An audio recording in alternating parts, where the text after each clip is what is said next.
হে বন্ধুরা, আম ডাল বা টক ডালের রেসিপি নিয়ে হাজির হয়ে গেছি তোমাদের কাছে। তাহলে চলো রেসিপিটা দেখে নিই।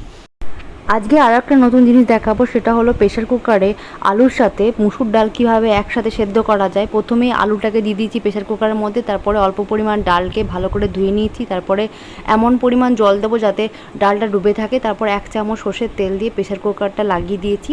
এই দেখো আমাদের ডাল সেদ্ধ হয়ে গেছে। এরপর এখানে একটা আম নিয়েছি, আমটাকে ভালো করে কেটে নিয়েছি, তারপরে ডালটাকে ভালো করে জলের সাথে একটু গুলিয়ে নিয়েছি, মেখে নিয়েছি। তারপরে কড়াইয়ের মধ্যে 1 চামচ সর্ষের তেল দিয়েছি, তারপরে এখানে জিরে দিয়েছি, শুকনো লঙ্কা দিয়েছি, তারপরে আমগুলোকে হলুদ আর নুনের সাথে ভালো করে ভেজে নিচ্ছি।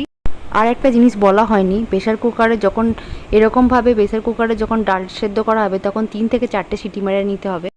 আমগুলো ভাজা হয়ে গেলে ডালটাকে দিয়ে দেব, অল্প পরিমাণ জল অ্যাড করব আর নুন দিয়ে ভালো করে ঢাকা দিয়ে কিছুক্ষণের জন্য হতে দেব। ব্যাস তৈরি হয়ে গেল আমাদের আম ডাল বা টক ডাল।